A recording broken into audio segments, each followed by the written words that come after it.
Shalom saudara-saudara, saya dengan Pastor Gede Karisma. Dan pada saat ini saya hendak membagikan sedikit berkat dari firman Tuhan, namun sangat penting untuk waktu-waktu critical time sekarang ini. Saya ambil dari kitab 2 Tesalonika 2 ayat yang ketiga. Saya bacakan. Janganlah kamu memberi dirimu disesatkan orang dengan cara yang bagaimanapun juga, sebab sebelum hari itu haruslah datang dahulu murtad, dan barulah dinyatakan dahulu manusia durhaka yang harus binasa, dan seterusnya. Dia belum bisa menyatakan diri karena ada yang menahannya. Namun setelah yang menahannya itu ekmesogenetai atau disingkirkan, dikatakan, barulah dia bisa menyatakan diri. Jadi dari urutan daripada ayat ini, kita tahu bahwa akan ada, dikatakan dalam terjemahan Alkitab kita, murtad. Lalu kemudian pembinasa keji tersebut sudah dinyatakan. Artinya begini, dia sudah ada ya, tapi dia bekerja secara rahasia, tapi dia belum bisa menyatakan diri sebelum yang menahannya itu ekmesogenetai. Ekmesogenetai itu sendiri diambil dari dalam keluar, dari tengah-tengah keluar. Dan geneta itu sama seperti bayi yang lahir ya, setelah 9 bulan, kelihatan ya. Jadi saya secara langsung saja menyatakan itulah Roh Kudus yang menahan. Dan ketika Roh Kudus diambil keluar dari dunia ini dan membawa 5 garis bijaksana dalam pengangkatan, itu adalah peristiwa perjamuan kawin anak domba ya, terang benderang kelihatan dia seperti bayi yang lahir setelah 9 bulan dikandung ya. Jadi kita bisa lihat urutannya itu, bahwa baru setelah itu pembinasa keji menyatakan diri ya, baru dia bisa menyatakan diri. Jadi sebelum kedatangan Tuhan tuh ada peristiwa murtad dikatakan. Nah, saudara, murtad yang kita tahu itu kan adalah secara terus terang meninggalkan Tuhan Yesus begitu ya, secara singkat. Kebanyakan kita mempunyai pengertian yang demikian, yang namanya murtad. Berpindah dari arah ke timur ke barat begitu ya. Terus atau dari warna putih menjadi hitam begitu ya, atau A menjadi B. Namun saudara, saya menemukan bahwa kata murtad di sini diambil dari bahasa Yunani-nya, yaitu apostasia. Apostasia sendiri artinya adalah meninggalkan atau mengkhianati atau pembelotan. Nah, saudara-saudaraku dikasih Tuhan, jadi kalau begitu dari ayat ini bisa dikatakan bahwa akan terjadi bukan murtad sebenarnya, tetapi pengkhianatan atau meninggalkan, melepaskan diri, atau meninggalkan atau pembelotan ya. Dan saudara-saudara, kalau kita bicara di Alkitab dan tentang akhir zaman, tentang perjamuan kawin anak domba, kedatangan Tuhan Yesus, tentu saja kita tahu ini adalah sebuah pengkhianatan kepada Tuhan Yesus. Ya, itu saja ya secara singkat ya. Meninggalkan Tuhan Yesus, terus pembelotan dari Tuhan Yesus, melepaskan Tuhan Yesus. Nah, lalu kalau kita berpikir bagaimana hal itu bisa terjadi? Ya kan? Nah, saudara, apostasia itu artinya begitu. Jadi bukan murtad sebenarnya ya, yang sepertinya kita kenal di dalam bahasa Indonesia, tapi pembelotan, meninggalkan, melepaskan, mengkhianati, begitu. Saudara-saudara, kita tahu bahwa Tuhan Yesus adalah satu-satunya juru selamat kita. Nah, saudara-saudaraku, sebelum saya masuk ke sana, saya kasih ilustrasi dulu. Saya misalkan menikah resmi dengan istri saya. Nah, lalu kemudian ketika saya sedang dalam pernikahan dan istri saya ini, ya tentu saja hanya dipisahkan oleh maut, disaksikan oleh Tuhan dan manusia. Nah, maka saudara, ketika ada wanita lain yang memberi perhatian pada saya, memberi cinta kepada saya, dan saya membuka hati saya dan menerima perempuan tersebut, wanita tersebut, maka saya sudah berkhianat kepada istri saya. Itu kita paham ya semuanya. Lalu kalau saya dikatakan, tiba-tiba ada orang berkata, kamu sudah berkhianat kepada istrimu. Terus saya berkata begini, enggak kok, saya enggak bercerai dari istri saya. Saya mempertahankan rumah tangga saya, tetapi saya membangun hubungan dengan wanita lain, ya, wanita idaman lain. Maka itu saya adalah seorang pengkhianat. Saya seorang yang mengkhianati daripada perjanjian kudus pernikahan saya dengan istri saya. Dan saudara-saudara, itu saya juga bisa dikatakan bukan seorang ayah yang baik bagi anak-anak saya, bukan seorang suami yang baik, tapi seorang yang sangat-sangat buruk, ya, contoh yang buruk. Nah, saudara, jangan dibuat yang hal yang seperti itu. Walaupun saya tidak berpisah dengan istri saya, tapi saya membangun sebuah hubungan yang lain, membuka jalan wanita lain dalam hidup saya. Itulah yang disebut sebagai saya mengkhianati istri saya. Nah, saudara, sekarang kita kembali kepada firman Tuhan. Tuhan Yesus kita adalah satu-satunya juru selamat yang dengan pengorbanannya dan kasihnya, dengan darahnya, dengan penderitaannya sudah memindahkan kita, melepaskan kita dari lumpur dosa, memindahkan ke dalam kerajaan sorga. Nah, saudaraku, mari saya baca dalam Yesaya pasal 43 ayat 11. Dikatakan Yesaya pasal 43 ayat 11, Akulah Tuhan, dan tidak ada juru selamat selain daripadaku. Jelas, saudara, ya.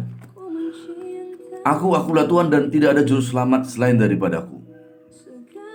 Saya mau mengajak kita ingat kembali, flashback. Kira-kira antara tanggal 28 bulan 12 tahun 2020 ataupun tanggal 2 Januari tahun 2021, itu di media sosial, baik YouTube, di internet, di Google, kalau kita searching, ya, juru selamat pada masa pandemi itu akan keluar.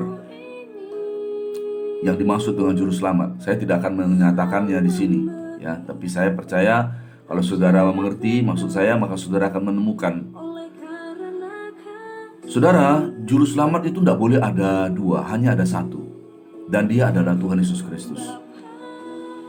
Ketika ada orang yang ada orang atau pihak atau segala sesuatu yang mengaku menjadi seorang juru selamat, sebagai sesosok juru selamat, maka itu adalah juru selamat yang palsu. Sama seperti saya menerima wanita lain dalam hidup saya di samping istri saya, itu adalah seorang juru selamat yang palsu. Dan kalau kita flashback di tahun-tahun 2021, mulainya sih diperkenalkan Desember.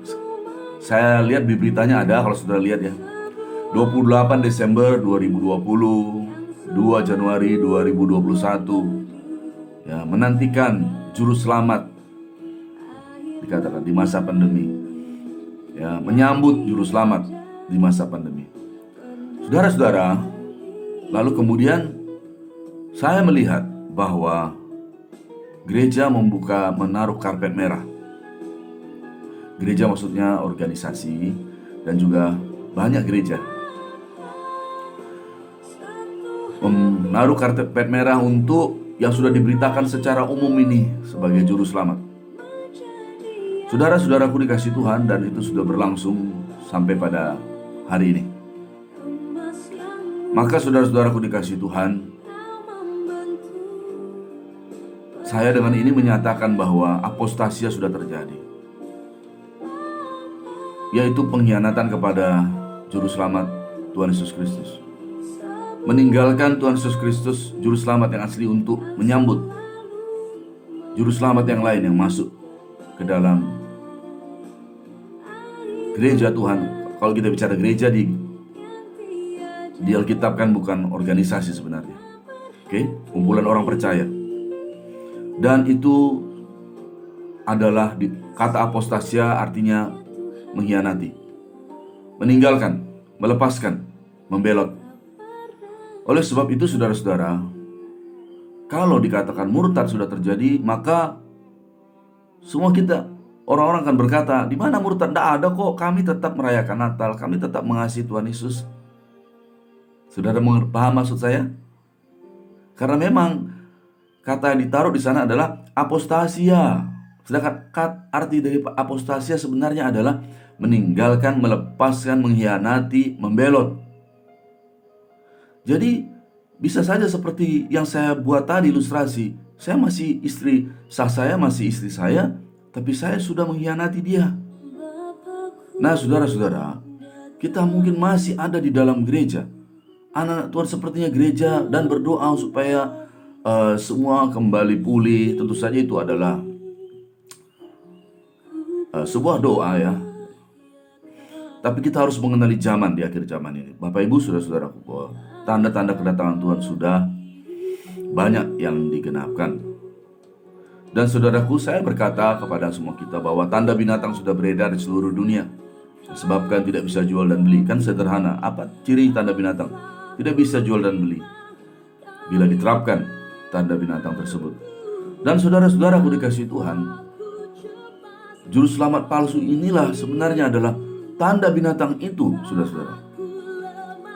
Dan ketika juru selamat selain Tuhan Yesus masuk ke dalam kehidupan anak Tuhan, sama seperti saya menerima seorang wanita lain ke dalam pernikahan saya dan istri saya yang sah.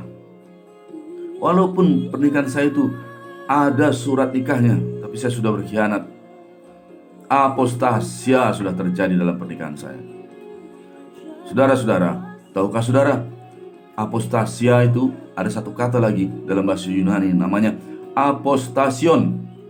Tahu nggak saudara apa artinya apostasion? Surat cerai.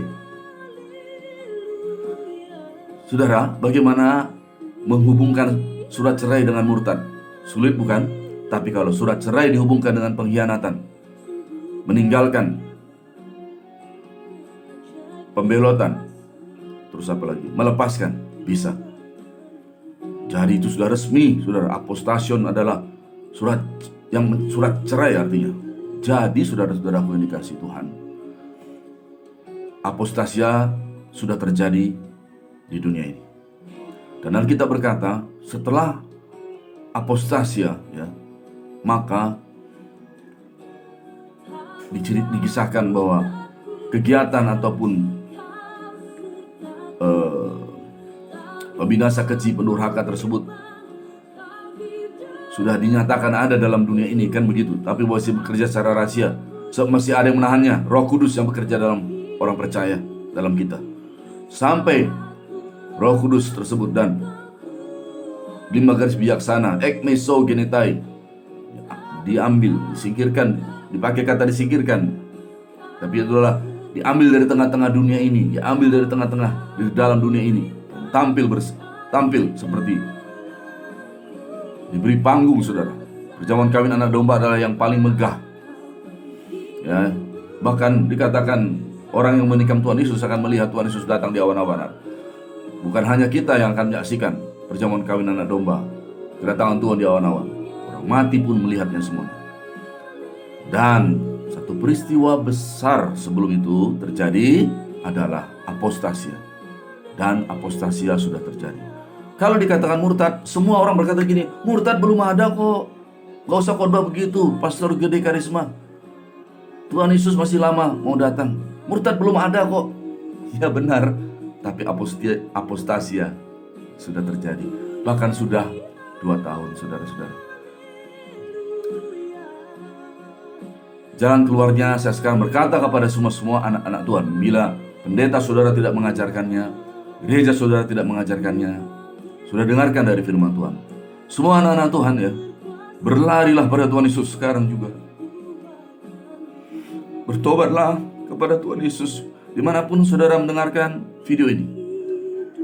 Berlari pada Tuhan, minta ampun sama Tuhan, bertobat sama Tuhan. Tunjukkan bahwa pertobatan saudara sedemikian rupa. Jangan teruskan apa yang sudah saudara perbuat. Saudaraku, di akhir zaman ini, biarlah saudara terhubung dengan Gembala Agung, yaitu Tuhan Yesus Kristus. Saya tidak penting, saudara. Video saya, channel saya tidak perlu di subscribe, tidak perlu di like. Tapi sebarkan berita ini supaya banyak anak-anak Tuhan yang mengerti, supaya bertobat. Bila nanti ada orang berkata sudah terlambat, gak bisa lagi bertobat. Pertobatan itu harus, hanya itu yang bisa kita perbuat. Larilah kepada Tuhan Yesus Kristus. Doa saya bagi semua saudara-saudara, hanya ini yang bisa saya perbuat buat saudara. Doa saya bagi semua saudara-saudara. Saudara jangan tunggu sampai Wahyu pasal 16. Wahyu pasal 16 itu ayat 9, Tuhan berkata, Yohanes menulis, tidak ada yang bertobat. Ayat 11 ditulis lagi, gak ada yang bertobat. Kenapa? Apakah Tuhan suruh Yohanes supaya lihat apakah ada yang bertobat Yohanes? Ternyata Yohanes temukan tidak ada. Jadi kalau mau bertobat, jangan tunggu sampai Wahyu 16. Jangan tunggu besok. Sekarang sudah dengar berita ini, berbalik sama Tuhan, bertobat. Oke, saya berdoa buat kita semua, buat saudara. Bapa di sorga, hamba berdoa, hamba sampaikan secara sederhana, secara jelas, dan secara tegas. Dalam nama Yesus hamba berdoa buat semua saudaraku yang melihat video ini. Roh Kudus jamah bahwa biar mereka mengerti apostasia sudah terjadi. Murtad, bukan itu arti kata apostasi yang sesungguhnya. Apostasi artinya meninggalkan, mengkhianati, membelot, melepaskan juru selamat sejati. Dan ada juru selamat kedua yang masuk di dalam kehidupan anak-anak Tuhan. Sudah terjadi selama 2 tahun ini Tuhan. Hamba doa, Tuhan biar semua anak-anakmu bertobat, berlari kepadamu saja. Di dalam nama Tuhan Yesus Kristus, biar darahmu membasuh dosa-dosa kami semua. Basuh Tuhan dalam nas, biar mereka semua tunjukkan buah-buah pertobatan sedemikian rupa. Dan Tuhan, kami semua berdoa bahwa hari kedatanganmu sudah dekat. Tolong kami semuanya, hamba doa buat mereka semua dalam nama Yesus. Dalam nama Yesus, roh-roh Harmakeia, penyesatan di akhir zaman, roh-roh antikristus yang bekerja di akhir zaman, saya patahkan di dalam nama Tuhan Yesus Kristus oleh kuasa darah Yesus. Makasih Tuhan, dalam nama Yesus kami berdoa dan mengucap syukur. Haleluya, amin. Salam kasih saya dan keluarga. Tuhan Yesus memberkati semua saudara. Amin. Kebaikanmu nyata di